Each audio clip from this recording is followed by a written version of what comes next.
Okay, welcome back. Okay, so now kita sambung, we continue with chapter 3 or topic 3, Customer Relationship Management, CRM. Okay, tadi kita jaga our suppliers, right? Okay, now we jaga our customers. So why do we have to take care of our customers? Why? Kenapa you rasa? Kalau tak ada customer, what will happen to our business? Kalau customer tak beli produk kita, apa akan jadi pada bisnes kita? That's something to ponder upon, right? Okay, so customer relationship management ni, CRM ni, it involves managing all aspects of a customer's relationship with an organisation. Nampak tak? Segala relationship lah antara customer dan company tersebut untuk increase loyalty, okay, kesetiaan dia pada kita, sentiasa berulang-ulang beli kat kita, and retention, dan dia akan stay dengan kita, tak lari daripada kita, dan of course untuk profitability kita, untuk buat duit lah. Okay, even Islam pun tak menghalang bisnes untuk mencari pendapatan. Janganlah sampai orang kata harga Yahudi kan, beli satu pen tu 50 sen, jual harga RM200 Malaysia. Tak boleh lah, cannot lah. Profitability tu boleh dikejar tapi berpada-pada. Alright. So CRM ni kita guna untuk ni 4 benda ni. Identify types of customer, design individual customer marketing campaigns, treat each customer as an individual, and finally to understand customer buying behaviours. Basically benda ni semua I nak bagi satu contoh je senang. You all biasa beli dekat Shopee kan? Okay. So dekat Shopee tu kita dah ada account kita, nama kita kan. So dia dah treat each customer as an individual lah. Setiap seorang tu lain account dia, lain nama dia. Lepas tu dia akan tengok you punya trend, purchase history dan browsing history. Okay, daripada purchase history, search history, browsing history semua yang you buat tu, dia akan design individual customer marketing campaign. How? Okay, kalau zaman dulu, zaman tak ada Shopee semua ni, kita kalau tengok TV, satu iklan tu 32 juta rakyat Malaysia akan tengok benda yang sama, betul tak? Okay, contoh iklan burger, McD lah contoh. Okay, so bila iklan McD tu keluar kat TV, 32 million people, tak kira dia suka burger ke tak, orang tua ke, orang muda ke, baby ke, secara tak langsung, secara tidak sengaja, akan tertengok, akan tertonton that particular iklan, alright? Tapi kalau dalam guna CRM ni atau guna online system ni, kita dapat dapat design individual customer marketing campaign. 32 juta orang rakyat Malaysia, 32 juta iklan yang berbeza. Macam mana tu? Sebab dia tengok dekat buying behavior dengan browsing history tu lah. Orang ni pernah beli baju perempuan. So dia pun bila you on je Shopee tu, first page tu akan keluar suggestions of benda-benda yang you pernah browse atau benda yang lebih kurang yang you pernah beli dulu. So itulah dia, lain orang, lain front page dekat Shopee tu. Dan juga email pun berbeza. Dia guna artificial intelligence, AI, untuk suggest kat kita apa yang kita mungkin akan beli. So dia guna AI tu, dia pakai sistem artificial intelligence. Dia scan, yang mana bila orang tu ada habit untuk cari benda tu, bila dia suggest, ada kemungkinan yang tinggi untuk orang tu beli produk yang dia suggest tu. Alright. So identify types of customer pun dia akan tahulah orang ni kerap mana beli, adakah dia akan beli masa bila, masa gaji ke. Sebab itulah munculnya marketing campaign payday sale tu kan. Hari gaji je ada sale, hari gaji je ada sale. Nampak tak? Very smart these companies kan. Right. So itulah dia penggunaan CRM tu untuk detect customer kita suka apa, siapa customer kita, dia beli time bila, nak promote dekat dia apa dan sebagainya. Alright, kenapa kena pakai CRM ni? Okay, kalau zaman dulu sistem ni dia terasing tau, as you can see here. Accounting lain, order lain, inventory lain, and also customer service pun pakai sistem lain ataupun data lain lah. Tapi bila ada update contohnya, orang tu dah order kan, lepas tu dah pay, lepas tu dia, rupanya dia salah masuk alamat, dia pun edit. Tapi yang dia edit tu hanya muncul dekat order fulfillment system je. Dekat logistics tak dapat info tu. So barang tu akan dihantar ke alamat yang salah lah. Nampak tak? So which is why kita kena compile ataupun combine semuanya ni dan jadikan dia under one roof, bawah satu bumbung. Okay. Okay, what will happen? You boleh baca lah. Kenapa kalau tak sama ataupun tak part of tu, what will happen? Nampak? Multiple times lah. Akan ada redundant data. Macam tadi saya cakap, alamat salah kat sini, alamat sini betul, nama kat sini lain, nama kat situ lain. Padahal it's the same person. Nanti in chapter 7, dalam database and data warehouse punya chapter, you akan nampak lagi kenapa redundancy ni memburukkan keadaan for companies. Alright? So now you just tengok briefly je lah. So I hope you faham kenapa kita kena linkkan all these separated systems and jadikan dia under one system, under one roof. Okay. Contact akan dapat sales yang berbeza, billing yang berbeza. Nampak tak? Contacts yang berbeza, channel berbeza. Susah lah. Ada purchase, question, issues, concerns in one single place. Senang. So bila dia ada customer service punya hal, salesman boleh refer terus dekat accounting bila dia bayar, masih under warranty ke tak barang dia ni. Lepas tu dari segi order fulfillment, bila dia beli, bila dia order, bila sampai barang tu kat rumah dia. Okay. Okay, business process. Ini yang ketiga business process re-engineering, BPR. Apa benda tu? Bukan Bumi Putra Rockers, bukan juga Badan Pencegah Rasuah. No, alright. Itu ialah business process re-engineering. Sebelum kita tengok apa itu, kita tengok dulu business process ni apa. Segala-gala dalam step dalam company kita buat tu set of activities that accomplish a specific task, such as processing a customer's order. Tak kisahlah, proses customer order ke, order raw material ke, bungkus barang lepas tu hantar pergi parcel ke, uruskan warranty, menjawab orang tu punya live chat ke, feedback ke, apa lagi buat marketing, buat billing, invoice semua tu.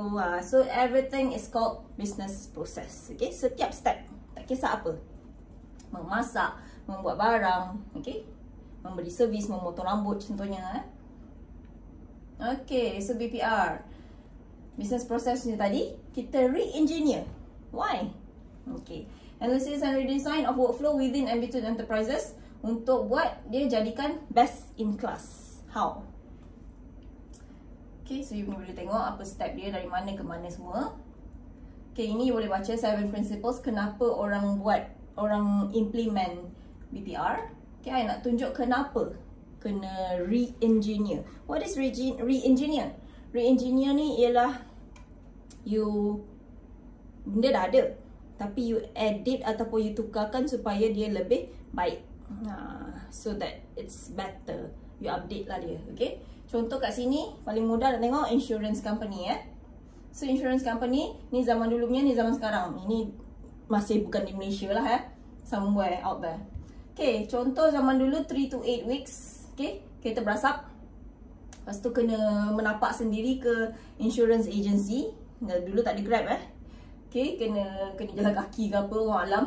Lepas tu kena bagilah info segala, nama kereta, jenis kereta, plate number, nama awak, IC apa semua bagai. Sebab dia tak ada data, dia tak simpan. Ini zaman dulu Okay, lepas tu ni pakcik ni buat apa ni awak rasa?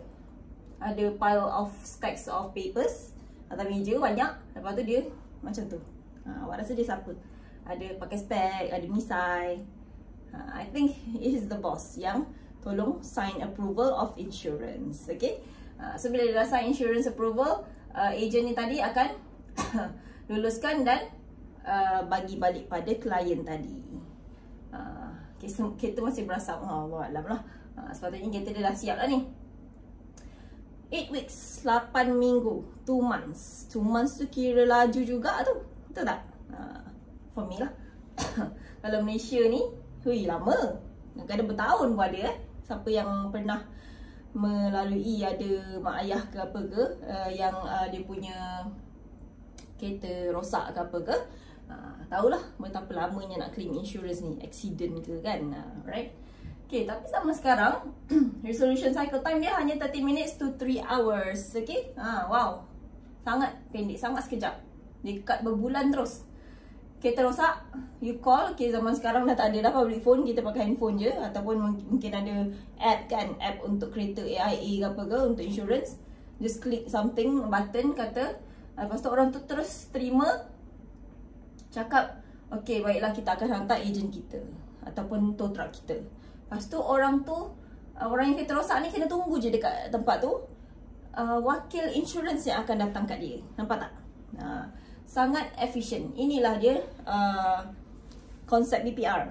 Daripada sangat panjang dan sangat leceh dan sangat lama tu, proses dia kita cut yang mana yang tak perlu tu. Ni bos ni yang paling lama kat sini, bos ni kan. Nak sign tu punya lama. Nak ambil info semua tak payah sebab everything is in the database already. Dan finally, kita yang pergi dekat customer atau klien kita. Sebab dia customer kita, kita lah kena jaga kan. Setelah caranya, benda yang tak perlu kita cut dan hanya tinggal 30 minutes to 3 hours. Very short, right? Okay, itu BPR ni konsep kan. Okay, hopefully boleh faham. Okay, this is the fourth one, yang keempat, the last part of this chapter. Enterprise Resource Planning or ERP integrates all departments and functions throughout an organization into a single IT system. Dia punya keyword integrates all departments and functions ke dalam single IT system. Itu keyword dia. Okay. So ini gambar. Kalau dalam slide lama dia ada gambar lagi satu yang mana oren ni ada banyak. Oren ni department. Ada logistics, ada ERP, financial, workflow, HR, sales, account, semualah. Terasing. Ada 10 department, ada 10 warna oren ni. Maksudnya 10 database yang berasingan lah. Sama macam yang tadi ni. Kalau you ingat lagi tadi, kita dah tengok kan ni. Ada, sini ada 4. Kat sana ada 10 pun. Okay. So bila database terasing gitu, dia jadi tak link kan. So now dengan ERP ni, everything is linked together. Nampak tak? Ada engineering, sales, delivery, HR, production, inventory, purchase, everything lah. So untuk customer pada macam-macam je. Ada service, account, plan, design, install, purchase, decision, manufacture. So everything is under one roof, so that bila something is edited atau ada order masuk ke apa, semua department yang berkaitan akan terima info tersebut. Macam saya cakap tadi lah, bila ada order masuk, warehouse akan dapat alert. Contoh kat Shopee kan, dia kata warehouse is alerted of your order. Lebih kurang gitulah. Warehouse tu akan bungkus. Ini contoh I beli dekat mana? IKEA kot, tak ingat pun. So dia akan kata warehouse tengah bungkus produk you. So bila warehouse dah bungkus, lepas tu ready for shipping. Lepas tu bila dah ship on the way, dia dah cakap lah, dia akan link pula dengan pos laju, JNT, DHL semua tu punya sistem untuk bagi tahu kita punya parcel tu dah dekat mana. Nampak tak? Everything is linked. So it's easier for everyone. Nak claim warranty pun senang. Macam tadi lah. Boleh tengok order bila, delivery bila, sales bila, purchase bila. Okay. Okay, ERP system collects data daripada organisation ni, banyak-banyak ni. Employees, orders, customers, sales, inventory dan pelbagai lagi corporate data. Banyak lagi generate enterprise wide view ni daripada banyak ni, dia akan masuk dalam ERP dan dia akan generate kan, contoh global sales report, global manufacturing report and global shipping report. Okay, contohnya ialah global sales report. Okay, so you all ni sempat kan masuk UiTM hari tu, Dungun. Dekat Dungun ni punyalah banyak 7E. So I kira-kira hari tu dekat ada 10 lah lebih kurang. Itu yang dalam tahun Dungun je dekat Pointing tu, kat Pizza Hut tu dekat klinik Zam dekat depan hospital tu satu, kat Alor Tempoyak ada satu, dekat Baris DIY tu ada satu, lepas tu seberang dia pula ada lagi satu, tu dah 5. Dekat TM ada satu, 6. Kat mana lagi? Dekat depan betul-betul seberang Polytech punya pintu tu ada satu. On the way nak ke Polytech tu pun ada satu. Mana lagi? Ada lagi. So kalau ada yang I lupa, tolong komen kat bawah. Alright, nampak tak? Bila kita list down kan 7E, kat tahun Dungun sahaja dah ada 10 maybe kan, maybe lebih yang I tak teringat. Okay, so now shipping ataupun sales kita ambil sales dulu Sales ni dia boleh detect branch mana yang sales tertinggi, produk mana yang terjual paling banyak, kawasan mana jual produk apa paling laku. Benda gitulah. So daripada details data-data yang melambak ni, macam-macam branch tu, seluruh Malaysia lagi lah beribu kan 7E agaknya branches dia kan. So bila dah masuk data, dia akan cakap, okay, kat Dungun punya branch yang dekat mana yang paling laku? Dekat town tu lah. Sebab bila students pergi pasar malam, semua singgah kat situ. Lepas tu pula, apa yang terjual depan 7E depan Polytech tu? Biasanya kalau on the way balik from KL to here, singgahlah nak beli roti sebab esok pagi punya breakfast kan. Selalunya sold out. So kalau nak tengok trend dia ialah apabila dekat sekolah-sekolah asrama ataupun dekat IPTA, IPTS, yang paling laku ialah top up, roti, Maggi. Betul tak? Benda. So daripada sales punya report ni sahaja, bukan hanya Dungun je, lepas tu adalah yang Kedah punya, yang Johor punya, JB punya, Central KL punya, Selangor punya, Perak punya kan. So dia dapat detect yang mana yang paling laku, yang mana yang tak laku tu dia nak buat apa? Boleh tutup ataupun pindah ke kawasan lain. Dan dia boleh kait dengan shipping juga. Contoh tadi Maggi, roti paling banyak laku kan. So mungkin dia boleh order shipping lebih kerap, ataupun dia order lebih banyak barang-barang tersebut sekali harung masuk. Sebab bila orang pergi, barang tak ada, orang nak pergi lagi tak lepas tu untuk beli. Awak rasa? Awak pergi sekali, barang tak ada. Lepas tu okey, esok datang lagi, nak beli lagi, alamak tak ada lagi. Lepas tu minggu depan, cubalah lagi pergi kedai ni, asyik tak ada je. Awak rasa awak nak try lagi tak kali keempat? Rasanya tak lah kan. Boycott lah kedai tu, kita pergi kedai lain je lah. So nampak tak efek dia bila barang tak cukup. So daripada sales ni kita boleh tengok produk apa yang laku sangat laju, sold out segera. Kita boleh top up banyak sikit. So shipment tu pun kena laju lah. Sama lah juga kalau musim cuti umum ataupun raya contohnya kan. Kalau raya ataupun PKP pun boleh juga. So zaman PKP susah kan delivery ni kan. Banyak barang sold out hari tu kan. Roti sold out, berebut habis macam zombie apocalypse nak berebutkan si Gardenia tu. Okay. So kedai kena susun lah dia punya order. Bila dah tahu nak raya, kena order lebih lah. Janganlah cakap, oh hari ni order sikit dulu lah, lepas tu next week rupa-rupanya dah raya, lepas tu cuti umum, lepas tu lori tak boleh jalan kan. So in the end kita punya shelf akan kosong. Shelf yang kosong is never good for a kedai, especially macam kedai-kedai runcit, kedai groceries ni Shelf kosong maksudnya dia punya stok dia habis, tapi dia tak efficient enough untuk sentiasa restock. That's not good, okay.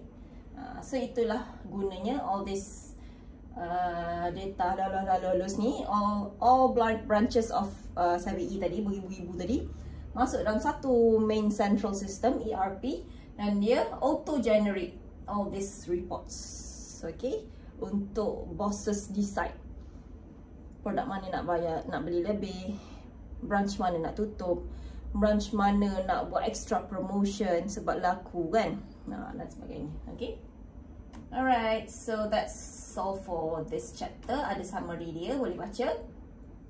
So CRM ni bukan hanya teknologi, adalah strategi, proses and business goal yang perlu dijalankan enterprise wide level. Enterprise wide ni maksudnya tadilah 7E bukan hanya satu 7E branch Dungun je yang guna sistem ni, tapi the whole of 7E Malaysia guna sama, sistem yang sama, baru boleh berjaya.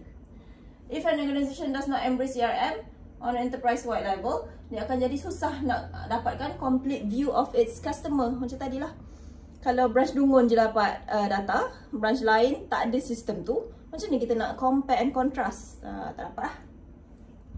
CRM can enable organisation to identify types of customer ni tadi. specific marketing campaign, understand customer behavior, buying behavior dan sebagainya. Okay, yang ni pula BPR. Okay, of course untuk buat jadikan steps tu semua best in class, cekap ya. Tak ambil masa yang lama untuk siapkan kerja. Faster, cheaper and better. Okay, of course. Not raising, there might be a different, faster and more direct way of doing business. Zaman dulu kan yang tadi insurance tadi, bersimpang siur nak dapat kelulusan insurance tu. Padahal benda 2 step je. Okay, so boleh cut lah yang mana yang zaman dulu memakan masa tu. BPR provides companies with a way to find different, more direct way of doing business. Okay, macam insurance tadi. Alright, so that's all for chapter 3.